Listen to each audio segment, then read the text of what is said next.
We are live. Welcome back. Ladies and gentlemen, I am your host, Blake Ruffino. This is Are You Serious Sports? We hope that you guys are making it a good one. We know that we are as well. Final four bound, baby. Here come the Lady Tigers. Yes, sir.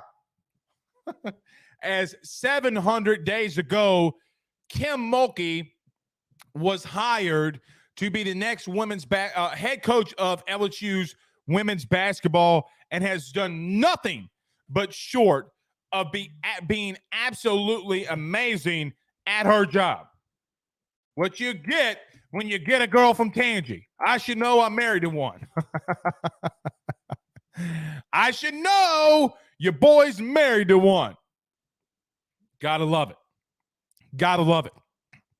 As Kim Mulkey is now 58-8 as the head coach of LSU, at 88% winning percentage.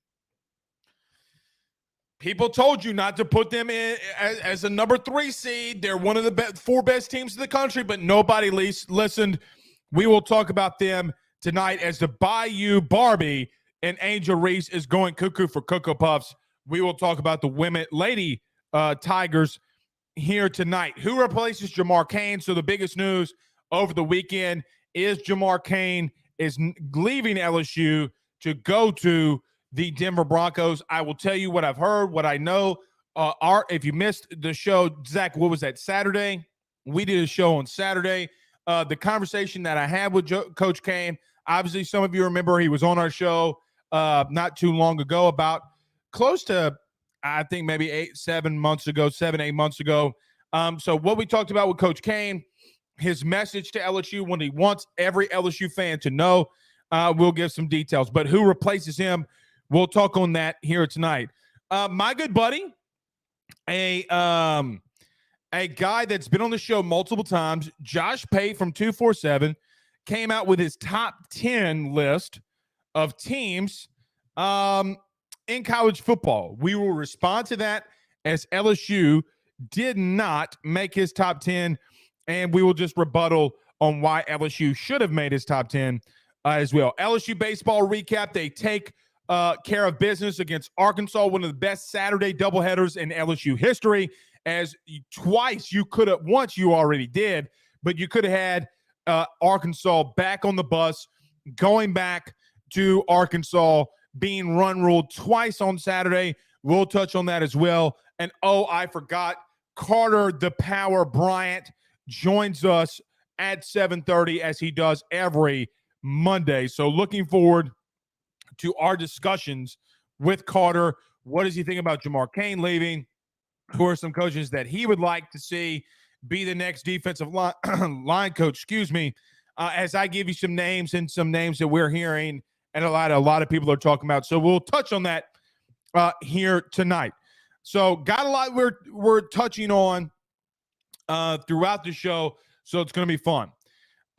Andrew says Scott Woodward, the GOAT for these coaches he has brought to LSU. I agree with that. I absolutely agree with that. Pierce Lee says, doing all right, man. Talking about me?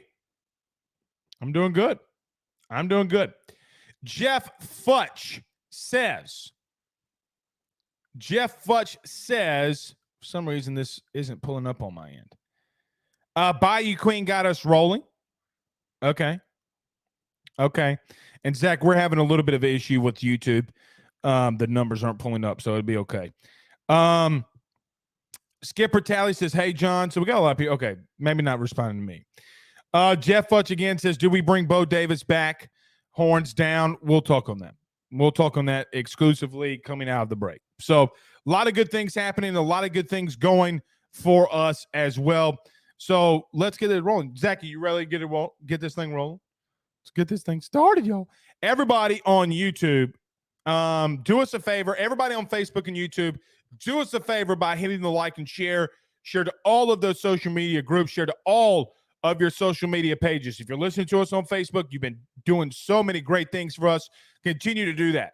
Hit the like and share all to those Facebook groups, LSU Facebook groups, all to your social media pages. If you're listening to us on YouTube, do the same thing.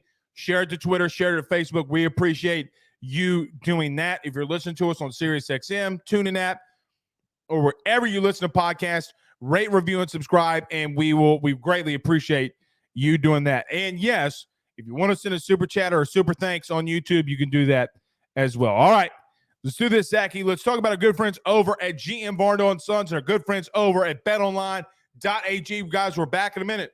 Who's going to be the next defensive line coach at LSU? We tell you that possibly next. BetOnline is the fastest and easiest way for you to wager on all of your favorite sports, contests, events with the first-to-market odds and lines. Find reviews for all the news for each league, including Major League Baseball, NFL, NBA, NHL, combat sports, college sports, esports, and even golf. BetOnline continues to be the top online resource for all of your sports information for live in-game betting, props, and futures. Head on over to BetOnline today and use your mobile device to join and make your first sports bet. Use our promo code BELIEVE50, that's BELIEVE50, BLEAV 50, to receive your 50% off welcome bonus on your first deposit. That's betonline.ag, betonline.ag. With over 65 years of experience, nobody is better equipped to service in your vehicle than GM Varno & Sons. RV repair, big rig overhauls, motorhome chassis, routine maintenance, tire rotations, tire sales. No job is too big or too small over at GM. If you break down the side of the road in the greater Baton Rouge area, they will come and get you. And the best thing about that is that they can come and get you, and then they can bring your vehicle back to their shop and start the repairs right then. Again, GM Varno & Sons, go see them over at 2500 Fuller Boulevard. Give them a call at 225-664-9992, 225-664-9992. Tell them your good friend Blake Ruffino sent you on by.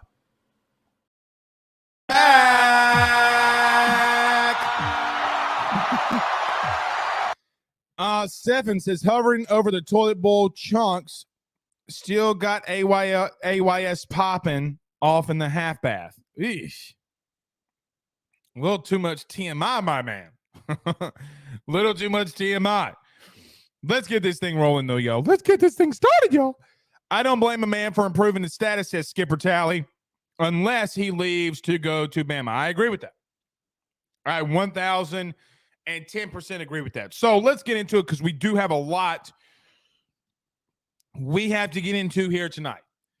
All right, so I will tell you the conversation and what Coach Cain and I talked about Saturday and after Saturday, what he, I think, wants to be shared. So here's what I know. Coach Cain was on his way to Denver today. He told us that he was going to be signing his contract at Denver today, I think somewhere about 3 or 4 hours ago when he made landfall. He would be getting there. He would talk to Coach Payton. They would meet. He would get a tour for the facilities. He would sign his contract. One thing is for certain, Coach Cain really loved LSU. And, guys, sometimes there are situations where when a position or a promotion to some extent, regardless, or kind of maybe to some extent the way that you maybe not view it, but going to the NFL at times for some people that have been in that world, see what he's going to as, quite frankly, a step up in a sense. I know that he's not the D-line coach. I know he's just a pass rush specialist, but there's a lot of people in the NFL and a lot of people that offered Jamar Cain to leave LSU.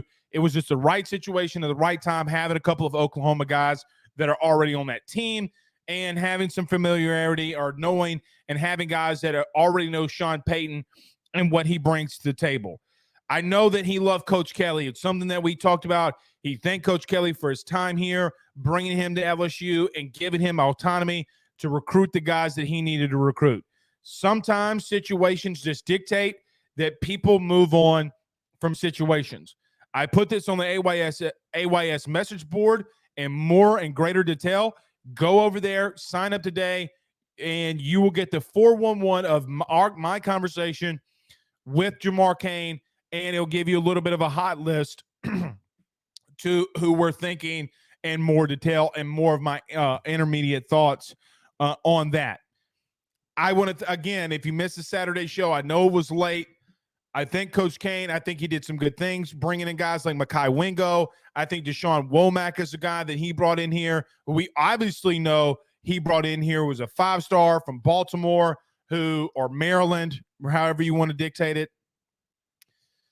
He brought him and his whole family here. Deshaun's going to be a great Tiger. He's going to do some good things. Jamar Cain did a lot for a lot of people and a lot of things at LSU. Thank him for that. Thank him for being a part of this show. But I know that bringing in a guy like John Jancic was Brian Kelly's way a little bit of possibly saying and giving Matt House a little bit of autonomy in reference to the position groups, outside backer and rush ends, to be a group, and also just the defensive tackles, or what LSU will go into being more of a 3-4 multiple defense that Jamar Cain has, the defensive ends and defensive tackles. He could have done both, but it's where they wanted to go. Now, I say this as, don't take that as that they were rifting or anything like that. It is what it is. And Coach Kelly thought that this was the position and the place that he needed to go. Not going to hate that. I know that Matt House had a lot to do with that. It is what it is. But as we've done so many times here on this show, and we did it seemed like every other week with Ed Orgeron, and every other year or every year with Ed Orgeron. Guys, this is not our first coaching search.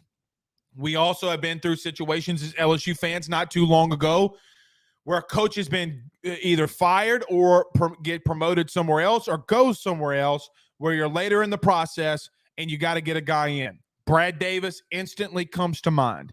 There are some names that are trickling in some circles, and a lot of people are talking about. Let's talk about some of them here. Bo Davis from the University of Texas, an LSU guy who's been here. Quite honestly, on the table right now is your best choice if you're going for the cream of the crop.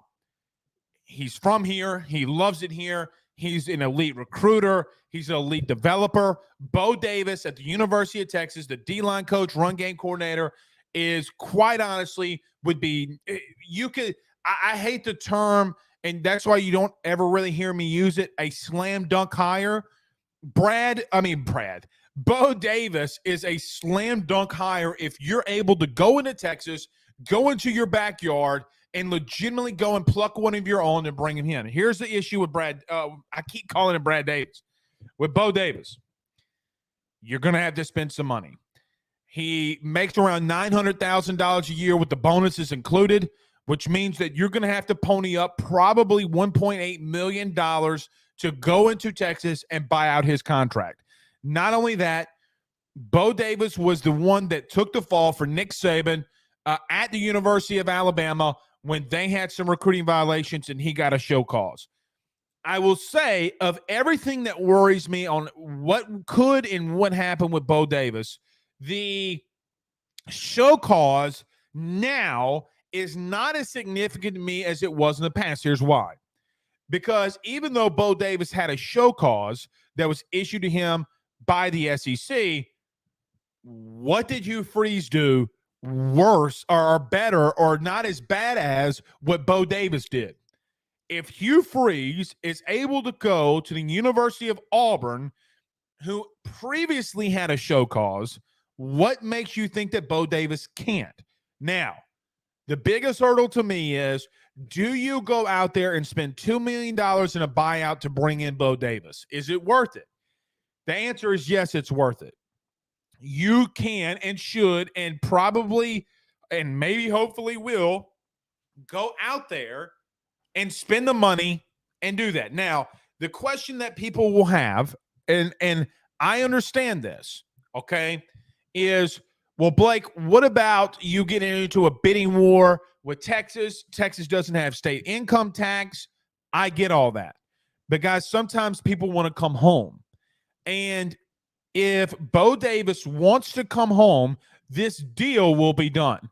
I know that Brian Kelly reached out to Bo Davis before hiring Jamar Cain as an example. I know that he's already had an interview with him, not right now, but in the past, and possibly bringing him back to LSU when Brian Kelly was first hired. My thing with Bo Davis is LSU willing to spend the money? The taxes and all that kind of stuff doesn't really bother me because if guys want to come home, they'll come home. Do you get in a situation where you're going to spend $2 million on a position coach who has a show call or had a show calls to the SEC, and then not only are you spending the $2 million, you're going to have to pay him probably $900,000 to $1.2 million as a position coach.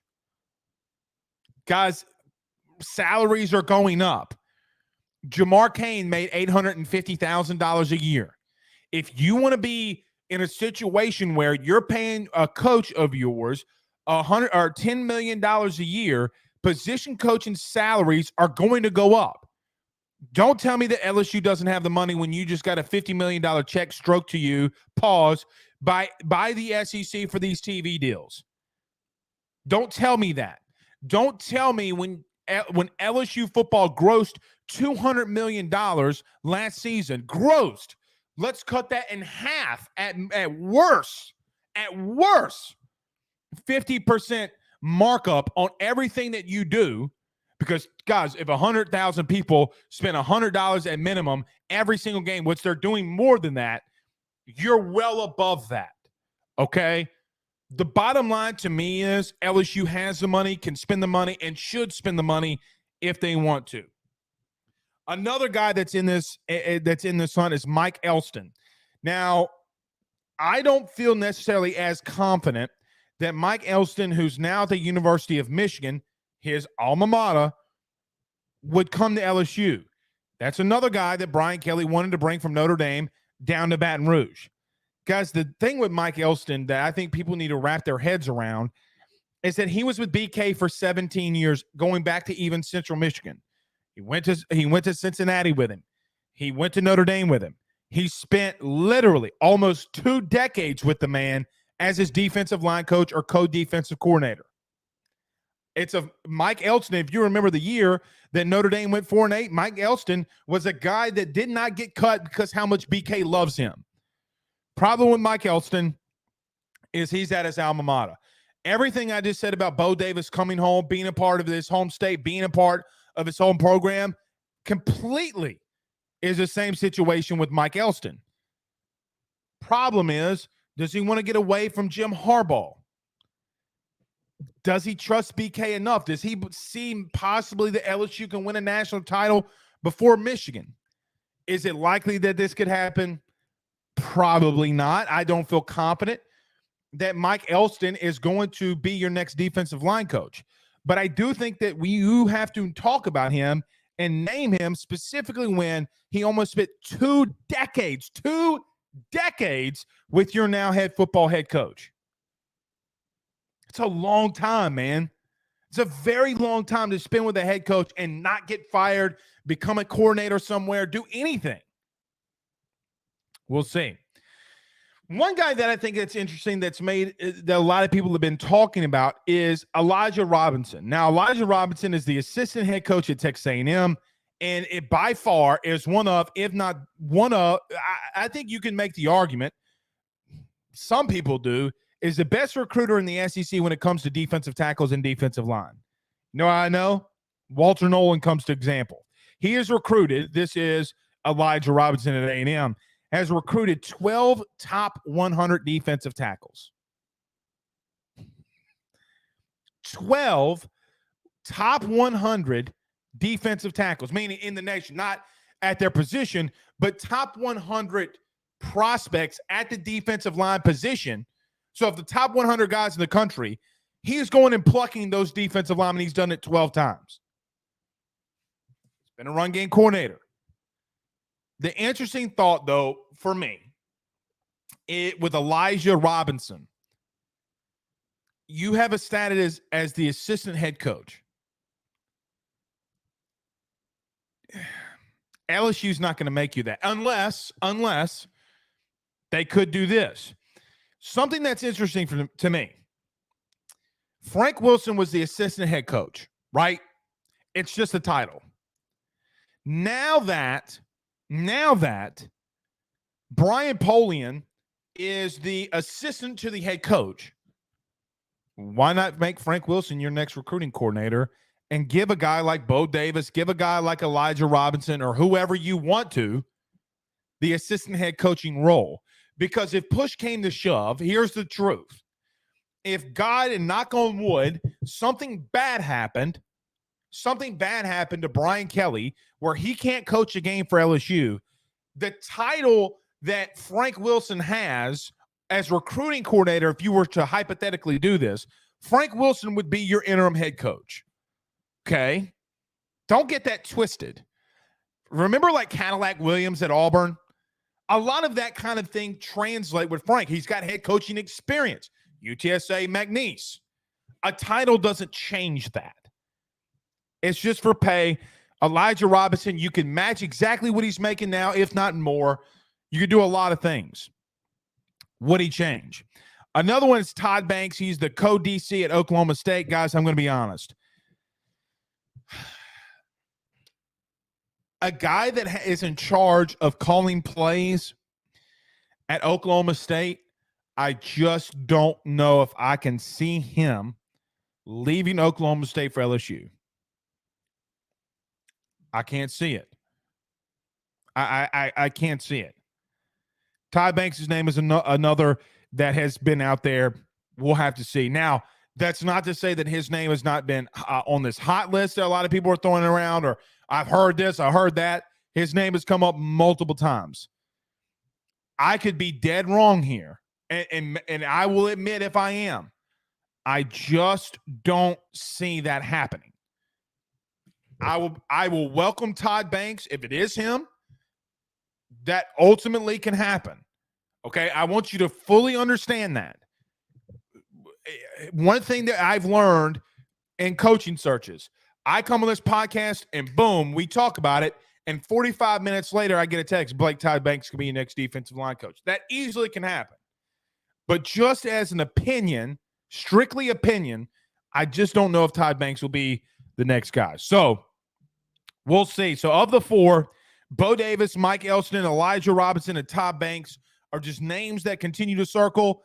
I will admit, some people believe, like either on our message board or whatever it may be, are constantly talking about Elijah Robinson. There's been some talk about you guy out of Coastal Carolina. We'll see there. His name has come up a lot, and there's been a lot of intrigue about your boy in Coastal Carolina. But Bo Davis, Mike Elston, Elijah Robinson, and Todd Banks. What do you guys think? Put it inside the comments. Put inside the comments right now. Who is your go-to guy? I think for me, and there's no right or wrong answer here to me, because if you go through on this list, you have a really good dude. I just think that you got to take a shot at Bo Davis. For what it's worth, you go and get an LSU guy that knows the lay of the land. He knows the SEC. He knows what he's got to do in recruiting. For me, I would take Bo Davis. But if you get Mike Elston, Elijah Robinson, or Todd Banks, you can't go wrong here, right? You just can't go wrong here at a picking these dudes. So we'll see. The one thing that I don't, and I know that Colin is poking fun here, okay? But Colin on Facebook says Ed Orgeron.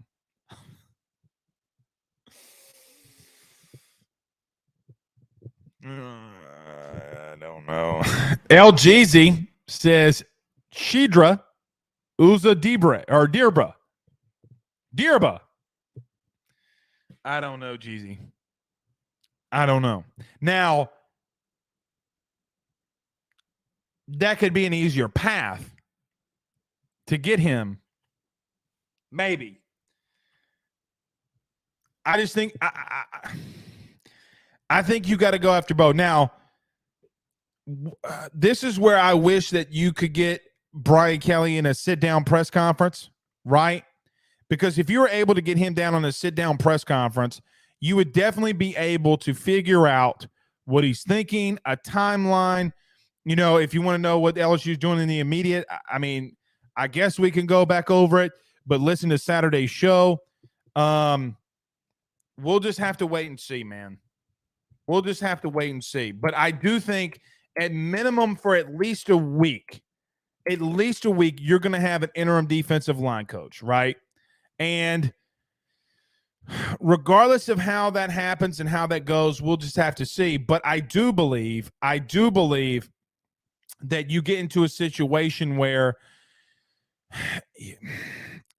so let me just I guess we'll talk about it again. Zach, I know that we talked about this on Saturday in Pooh, but the new D-line coach for the next couple, at least the next week, I think is going to be just Gerald Chapman, and he will take over, and you'll go for there from at least a week. Now, does he go through spring and possibly get an interview? Now, Gerald Watkins is a guy that was at Colorado last year, was a part of that D-line. I don't know how I feel about promoting two guys from within. I think that you should just go for the cream of the crop, right? Like, if you're going to get a coach, this has always been my philosophy because I'm an offensive lineman and I love steak. I'm not going to Waffle House to get a D-line coach or to get my steaks. I want the cream of the crop. I want the Taj Mahal. I want the best Wagyu steak. I want the best ribeye that money can buy, the best tomahawk steak you can buy. I want to go out and spend the money. That's always how I view this. You can go out there and spend $100 million for Brian Kelly. You can go out there and spend the money, getting a really good and elite coach to come and be your next head coach. Going out and spending $3 or $4 million to go get a guy that's going to recruit at an extremely high level.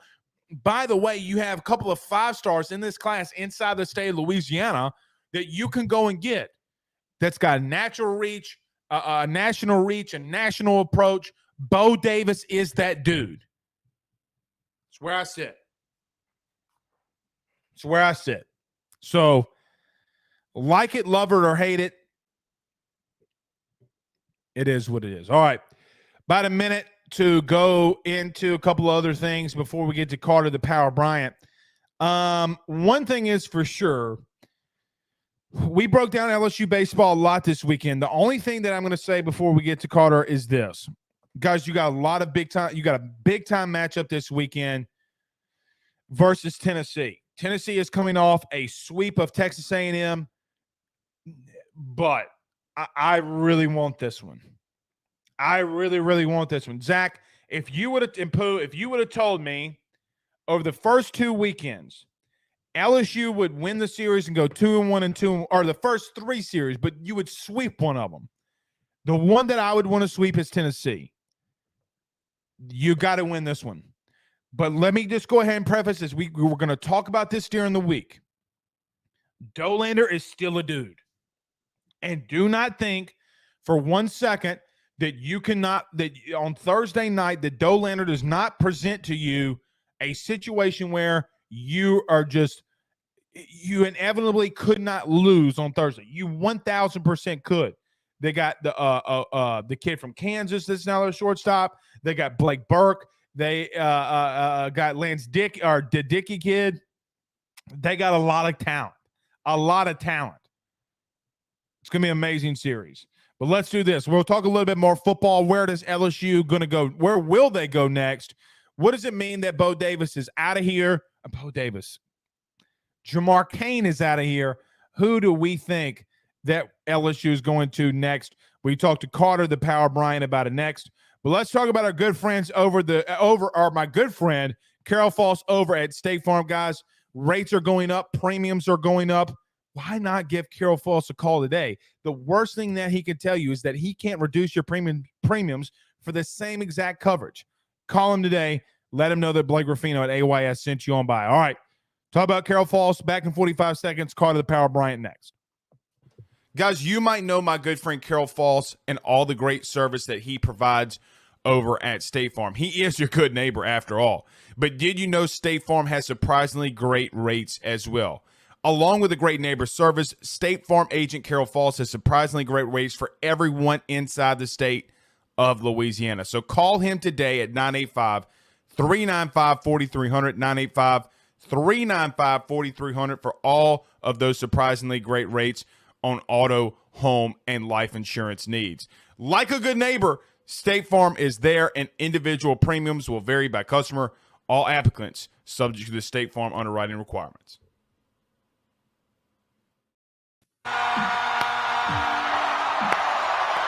Carter, the Power Bryant. How much? So listen, I went on your show this week when the news broke about Jamar Cain, which we'll talk a lot about. Yeah. To pick up our conversation, though, Mr. Carter, why are you so adamant about this dusting the crawfish? Why are you okay with it? People should be allowed to eat their food the way they want to. Now, here's my question. Are you saying do you eat chicken? Do you eat chicken medium rare? Chicken medium rare? Yeah, I see. You heard that right. Do you eat chicken medium rare? No.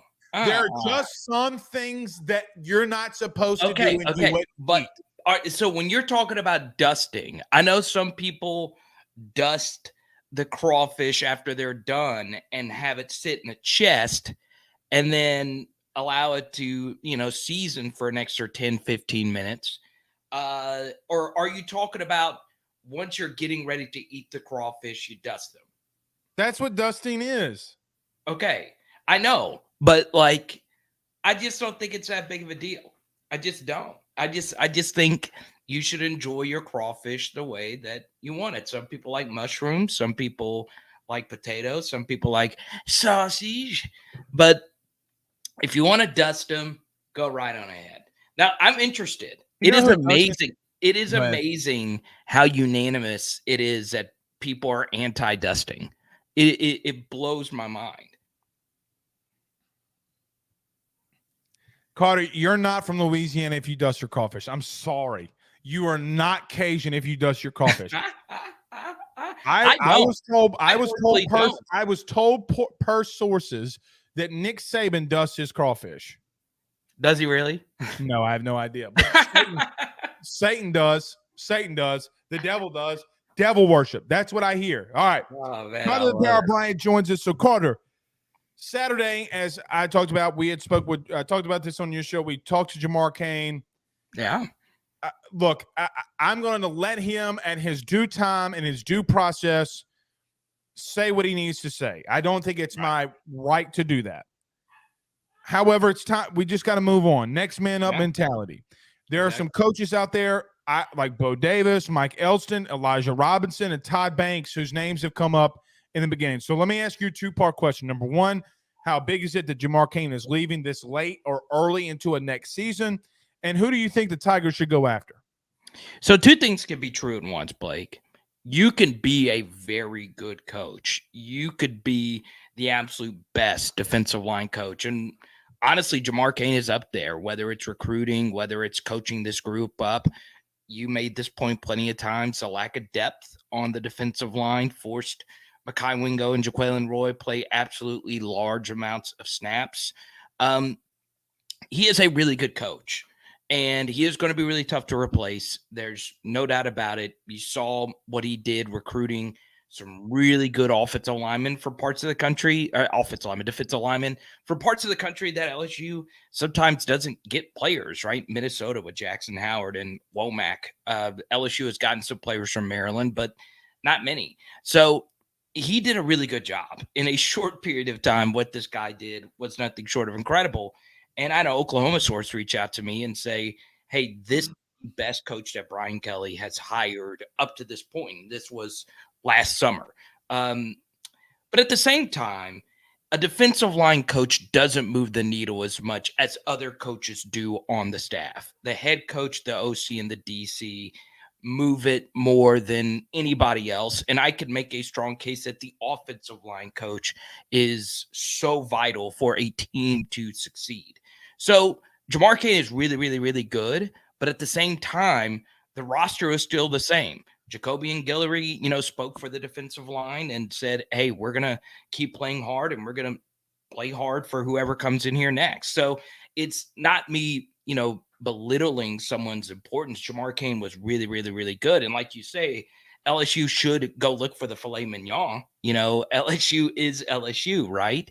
But it's also one of those things where this isn't as big of a deal as if a coordinator left. So yes, it's late in the process. Yes, we're going to have a lot of questions. Are we still in it for Colin Simmons for 2024? And all that stuff will happen in due time.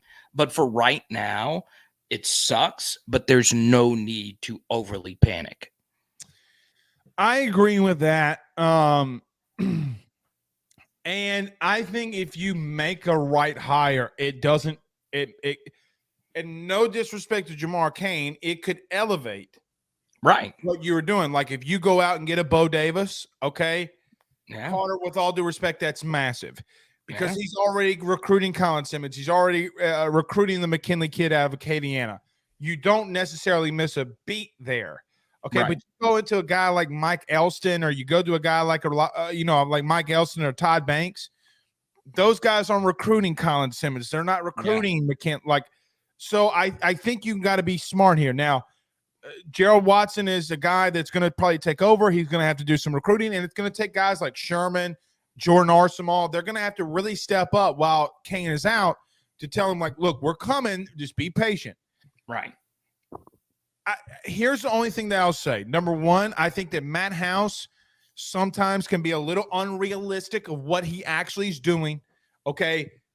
Jamar Cain in this defensive line, let's call it what it is. This defensive line underperformed all in the interior. Okay.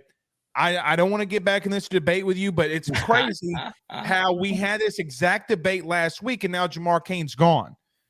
Right. I think that this falls more on Matt House and some of his play calling when the defense looks suspect at times. Carter, we were horrific on third down.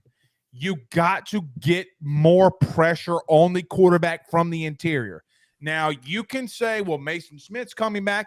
And Carter, I've gotten to a point where, and you know this more than anybody because you covered the SEC and LSU. Yeah. Buddy, I get it for like Mason Smith, but Mason Smith's got to step up. He's got to have a big year. You got to have good reps from guys like Jalen Lee and Parishand and others. You got to do better than what you're doing. I think Jamar Cain helped you do that, but we'll have to wait and see. Let me ask you this question. Who do you think, and I don't know if you mentioned this. I don't remember you saying who you would take. Of some of the guys that have been mentioned, who would be on the top of Carter Bryant's list?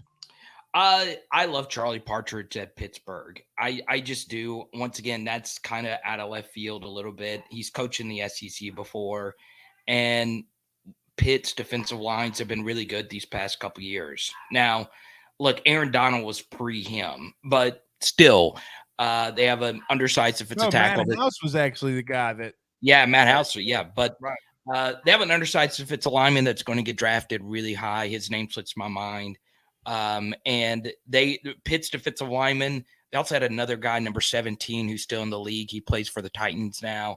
Pitt's defensive lines have been coached up really well in recent years. That's just from a technical standpoint. Obviously, Bo Davis would be the perfect hire, but every time the defensive line job opens up for LSU, Bo Davis is the first name is mentioned. And why not? Yeah, I mean, it makes too much sense, and it would be a seamless transition. And like you said, you're able to recruit the same players that LSU is already recruiting. And then on top of that, a big thing for LSU when they hired Brad Davis was Emory Jones and Will Campbell already knew him, right? And that's why I brought up, you're already recruiting Colin Simmons and Elijah Robinson. He's already recruiting Colin Simmons. The familiarity is a big deal. Yeah, and Will Campbell and Emory Jones likely come to LSU regardless of who that coach is, but it helped. It undoubtedly helped. So, look, there's so many different, bonuses of having Bo Davis hired. I do agree, though, Blake, that it would be nice that this isn't an in-house hire, right? You already did it once, Carter. You already did it once. And that's nothing against Gerald Chapman or anyone in there that could take over. Well, I don't mean this with all, and this is all due respect to Gerald. I mean, I would need to dig more into how his recruiting's been too. Right. Yeah. I mean, once again, it's kind of a weird position to evaluate as far as who's recruiting who and all of that. But yeah, I think LSU, I do know Brian Kelly has spoken with this position group, right? And I think everybody is still locked in. But part of this problem, and LSU had to deal with this last year with Andre Carter, Blake. A lot of people in that building liked Andre Carter. And the same thing is true here. A lot of people in this building like Jamar Cain. And both of those guys coached a lot of the guys that are still in that room right now. So I do think affability and relatability is going to be huge with whoever they hire next. So, and that's, especially for a line coach, it's a lot of the repetitive stuff that you're told week in and week out. That connection is very important. It was for me, for my position coach. And I know it was probably the same way for you, Blake. It's very important to keep that continuity and everybody together in that room. What's Haley yelling at? Taylor Swift won some award for they're doing and she's going so actually I'm going to bring this up. I'm actually glad she said that. So she's actually going to Dallas this weekend for a Taylor Swift concert. And apparently, Blake, something else pretty big is going down in Dallas this weekend. I think you know what that is. Yeah, women's Final Four. So I don't know anything. Like, I know NCAA ticket prices for whichever March Madness event is all like dished out to corporate, so the resale market gets crazy.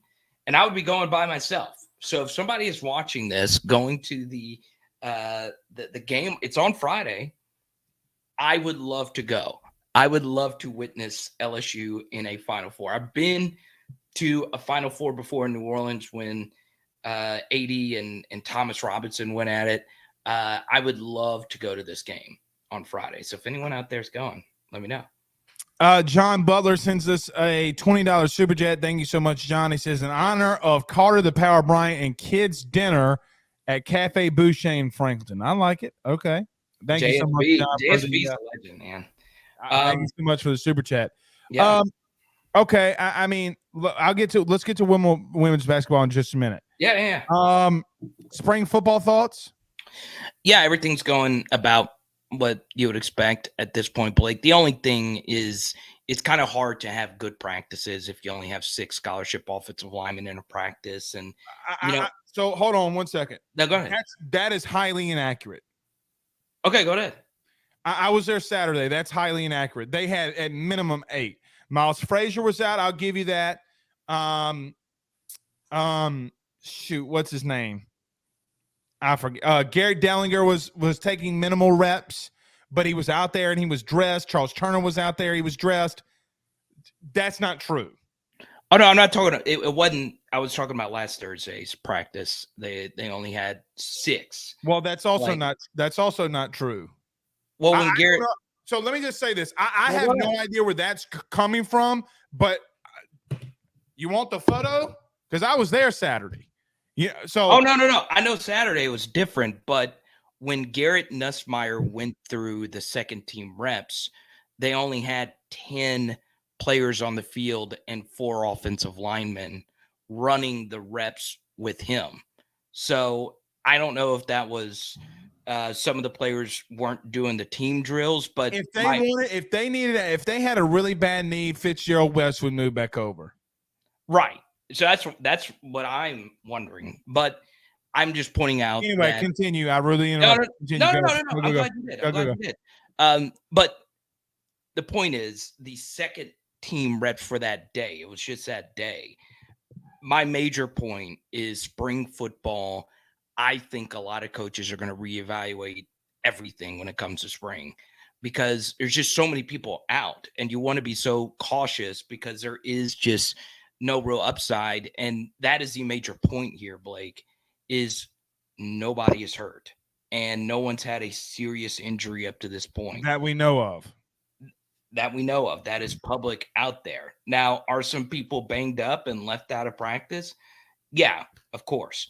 But the truth is there's not any public knowledge of any massive injury up to this point. Now, once again, we'll see how the defensive line gets coached up these next couple of weeks. That's going to be the big story of how they go about it. But and I understand don't jinx it, but that honestly is the story, right? I just think LSU going into next year, they have a national championship level roster. Now, do they have holes? Do they have some depth issues that they are going to try and figure out of who they can trust as backups. Yeah, of course. But starters wise, they have a national championship level roster. And you could see it. You could see a lot of people truly believing in what LSU has next year. Last year was a feeling out process, rebuilding a team with 39 people. Now you can see a very confident group of players, and we'll see if they actually fulfill their destiny. Josh Pate came out with the top 10. I'm going to talk about this after you get off. I want to know your thoughts because Josh Pate's top 10 was UGA, Bama, Michigan, Ohio State, Clemson, Notre Dame, Penn State, Utah, USC, and Oklahoma. He came out and clarified. He says, I'm quoting, 2 of LSU's last 3 seasons have been sub 500 or below. They aren't a top 10 program when it comes to program health. Your thoughts? Oh, it's horrible. It's just I can understand the circular logic or whatever kind of logic he tried to apply there, but it just doesn't make sense. Like, objectively speaking, I think it says a lot more about your program that one person came in with a roster that totally need to be rebuilt and won the SEC West in year 1. That's a sign of the program being strong, right? You can make a case that makes LSU the most much more dangerous. Yes. Like, the sign of a good program is winning national championships with 2 head coaches that really couldn't get a job after they were let go. I mean, that is a sign of a good program, right? I just have a tough time believing that LSU isn't in everybody's top 10 list. If you were to poll 10 national college football writers, if you were to poll 10 NFL executives, so on and so on and so on, LSU would be in everybody's top 10. Now, once again, I don't know Josh Pate personally. I know some people that do know him pretty well. And he is a very good college football commentator. I've watched his stuff in the past. He's the best from a nationals perspective, in my opinion. He's definitely up there. But I just have a tough time believing that LSU is not a top 10 program. The only programs that are objectively ahead of LSU, I would say 3 of them. That is Georgia, Alabama, Ohio State. I would say those 3 programs are ahead of LSU. Everything else is up for debate. If you want to put some schools, if you want to put Clemson, Michigan, and a few others at 4 and 5, go for it. But LSU is firm. He had Utah on the list. Utah, Penn State. And I know you're high on Penn State moving forward. You brought that up on my live stream last night. Go to a playoff first before you start listing them in the top 10. They have not been to a playoff yet. They've not really been close. So I just have a tough time believing it, Blake, that a national college football commentator would not have LSU firmly in the top 10 and in that 4, 5, 6 range. I don't care what order you put them in, but I'm with you. And to not have LSU up there and have other teams ahead of them, I mean, and then he talked about program health. What shows you more about program health than winning the West? Yeah, exactly. Right. After you go ahead. Yeah, after 2 mediocre seasons that was objectively coached really badly. Like, it was horrible. It was really, really horrible. We've all seen the film. We've all watched these games. You played man coverage on every snap. You still ended up being nearly a 500 program. And the first year, and obviously Brian Kelly's a really talented coach, but the first year after that happened, LSU wins the West. And I also think, Blake, if you want to, because I know Pate mentioned immediate success, I think a good sign of program health is for the 2nd consecutive year, LSU brought in arguably the best transfer portal class. This is the 2nd offseason where it is no less than a top 5, top 10 transfer portal class. That is a sign of people really wanting to be a part of the program. So it's just really, really hard for me to believe that LSU is not firmly in the top 10. Well, I think it's funny too, like 247, they didn't list Denver Harris as a 5-star transfer portal guy, right? Well, how can he go from a 5-star when he was coming out, and then Aaron Anderson, Like, how can you not have both those guys 5 stars when they're coming out of high school? You had them as 5 stars. It makes zero sense. So now are you saying that you're wrong, or are you saying that you're wrong? Well, see, I'm about to go off on him. He's a buddy of mine. He's been on the show 3 times. I like Josh a lot. I think the way that he articulates things is fantastic. I don't agree with him here. However, he has said that he thinks in the next 5 years LSU's winning 1, possibly 2 national titles. So I'm not going to rip on him hard, but I think I understand what he's trying to say. It just doesn't make any sense to me. Carter, last thing for you. Let's go. You talk about women's basketball. Let me ask you this. Kim Mulkey's 58-8 in 2 years. Who's going to win a national title first? Kim Mulkey, Jay Johnson, or Brian Kelly, or Matt McMahon? Okay, so we can X out one of those names right off the jump. You never know, man. You never know. Well, yeah, especially with heck, freaking Florida Atlantic has a Never chance. know. I am actually going to go with Jay Johnson. Yeah, right? You are, and you hate baseball. I don't hate baseball. I just don't watch every pitch like you do. But I do. I have a lot of respect for you guys. I obviously LSU baseball looks amazing, but the College World Series is random, right? There's a lot of luck that goes. I mean, what is March Madness though? Oh, it's super random as well. And honestly, this year in women's basketball has been one of the more upset, stricken years. I mean, it's chalky in women's basketball as it normal. I mean, UConn. Yeah. UConn's not in the Final Four. And I think Pierce is in here. Pierce told me this not too long ago. Women's basketball is very chalky, right? It is very chalky, straightforward, to the point. And Miami, like 3 years in a row, all number 1 seeds made the Final Four. Right. So normally, who's supposed to win is supposed to win. And LSU avoided the Miami Hurricanes, who upset Indiana on their home floor. And they did. I don't think that game is going to be remembered amongst the best basketball games of all time. But you won, and you're in the Final Four, and that is a step forward. I do think if LSU, and I haven't kept up with the women's today. I think South Carolina won today. I'll confirm that really quickly. But it doesn't matter. They're going to win anyway. They're up by 15 right now. Yeah, so right. If it does get to the point, and once again, LSU, they'll play the winner of Virginia Tech and Ohio State. If LSU gets through that matchup and they play South Carolina, I do think LSU would need to switch up their strategy just a little bit, right? They're a very Iowa versus South Carolina is much watch TV. Yeah, of course. And I'm going to be honest. Carter, I just don't think that LSU women's can beat Iowa or South Carolina. They have a better shot against Iowa than that Clark girl goes off on South Carolina. Dude, she had 41 points. She had a 41-point triple-double the other night. Okay. I could single-handedly make South Carolina's life a living hell. I hope they win. I hope they pull it off, because what LSU likes to do is get as good of a shot as close to the basket as they possibly can, right? Against South Carolina, you got to hit outside shots, right?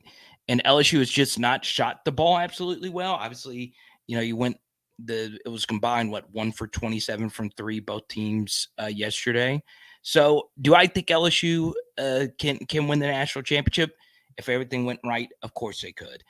I would much rather play Caitlin Clark in Iowa instead of Not me. Oh, so you would prefer play South Carolina? Yeah, you know why? Because you already played them before, and it's hard to beat a good team twice. Oh, okay.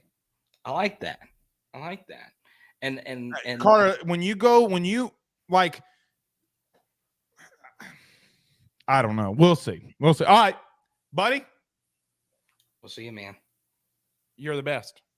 Let's That's go. why they call you the Power. The Power Hour. LSU. Later, buddy. Thank you. See you, bud. All right. It's Carter the Power Bryant. Zachy, let's do this. So about guys, they're friends over the Drake Williams Law Firm, drakewilliamslawfirm.com. Guys, we are back in 1 minute. I am going to respond to Josh Pate's LSU not being in the top 10. Rafino's rants are next.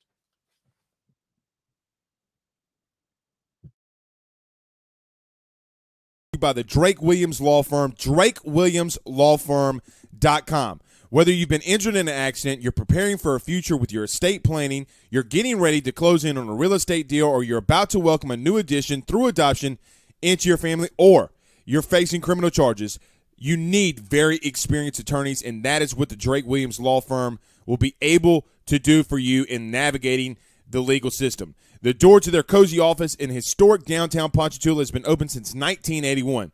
They have helped thousands and thousands of Louisiana families and individuals win cases, close on real estate deals, and regain that peace of mind.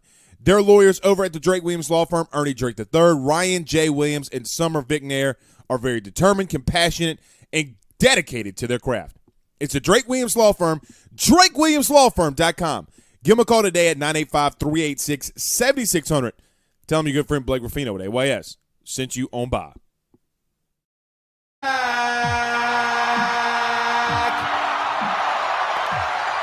All right, to wrap up the show, I want to mention this and kind of piggyback off what Carter, Bryant, and I were just talking about. So in case you missed it, and I did not know about it, I will be honest, covering LSU baseball this weekend, going to LSU's football practice and LSU, women's basketball, winning and getting to a Final Four. I did not see the Josh Pate episode of his top 10 programs. But in case you missed it, Josh Pate from 247 does a great job, fantastic job. I think he is one of, if not the best when it comes to covering college football from a national perspective. The dude is really good. And he's been on the show multiple times. I listened to him. I think he's phenomenal. He has great takes, absolutely great takes when it comes to college football. And we agree on a lot of stuff nationally. I agree with him. I mean, we come to a lot of the same takes. But yesterday, if I'm not mistaken, in his top 10, he had Georgia number 1, Bama number 2, Michigan, Ohio State, Clemson, Notre Dame, Penn State, Utah, USC, and Oklahoma in that order. Now, let me start off by saying I don't really care of the order. If he likes UGA over Bama, obviously that's something that you have to take into a massive account because of Georgia winning back-to-back national titles. How you can't have Georgia number 1 is kind of asinine. I still agree with him on Bama. Whether we like it or love it or hate it as LSU fans or fans of college football, regardless of whatever it is, Alabama still has that 5'8" guy called Nick Saban that pests up and down the sidelines every fall, no matter what. He has him at number 2. I'm okay with that. I will also, even though I might not agree with this, if he wants to put Michigan at 3, by all means, go ahead and do it. A team that's literally beaten Ohio State the past 2 seasons. They've been to 2 of the past, or really, they've been to back-to-back playoff appearances or had back-to-back playoff appearances. I'm fine with that. Ohio State as well. They almost knocked off Georgia to play for a national title. Here's where I start having problems. He's got Notre Dame, Penn State, Utah, USC, and Oklahoma. Notre Dame lost their head coach to LSU and crumbled in the very next game that they played against Oklahoma State in a bowl game. And last year, the first year under Marcus Freeman, they legitimately got beat by a thundering herd. They got embarrassed on national television by Marshall. And then they would turn around some weeks later and get embarrassed by a tree. A tree. How you can say of the top 10 healthy programs in college football, Notre Dame, whose head coach is now at LSU, and they promoted from within. And by the way, to Josh, they legitimately have people coming out that work on that beat who said that their AD, Jack Schwarbrick, will not pay or give buyouts to go to get the OC at Utah. LSU would never. They literally spent over $120 million in total of guaranteed money to go get Bryant Kelly because, newsflash, Bryant Kelly still had a buyout that LSU had to pay. to Notre Dame. I don't get that. Then he says USC. Now, here's where it starts getting really iffy to me, is that Josh Pate said 2 of LSU's last 3 seasons have been sub 500 or below. They aren't a top 10 program. They don't have top 10 program health. Then what do you call USC? Because LSU never went 4-8 in the Pac-12, which arguably is the worst conference in the Power 5, when the Pac-12 champion, Utah Utes, in game 1 goes down to Gainesville and gets their teeth kicked in. They got their teeth kicked in. So how in the world are you going to put a non-champion, USC, who went 4-8 a season ago, who, by the way, got beat by Utah not once but twice, ahead of LSU? And then you have Oklahoma that went 6-7. They got blanked by Texas, 49-0. TCU beat them 55-24. Oh, and by the way, the one of the worst losses that they had was to a JT Daniels-led West Virginia. Of these teams outside of the top 5, Notre Dame, Penn State, Utah, USC, and Oklahoma, within the last, let's just call it 3 years, they have not done anything better than what LSU has done when it comes to winning the West in the SEC a season ago. I don't want to hear Alabama is down when you have the possible number 1 overall pick. I don't want to hear about Alabama being down when you're in a situation where, and everybody hates Bill O'Brien, but all they do is score 40 points a game. I think it was 39.9 points per game. They have the 4th overall total offense in the country. They have a top 10 total defense in the country. What are we talking about here? There's nothing that really and truthfully, I might add, that Ohio State, Clemson, Notre Dame, Penn State, Utah, USC, and Oklahoma has done that's better than LSU under year 1 under Brian Kelly winning the West with, by the way, under 70 scholarship players. Nothing. There's not one thing. Penn State going to Auburn and clapping their ever-living cheeks is not more impressive than winning the West. Clemson got beat by Tennessee, who Tennessee beat LSU, and I understand that, and that's fine. Clemson also lost to both SEC teams that they played this year, and Clemson losing to both SEC teams that they played, in Tennessee and South Carolina. Notre Dame, it is what it is. We can talk about it at any live long day. Utah, game 1 made Anthony Richardson legitimately look like the number 1 overall pick. At number 9, USC, their quarterback paints his nails, and Oklahoma was 6-7.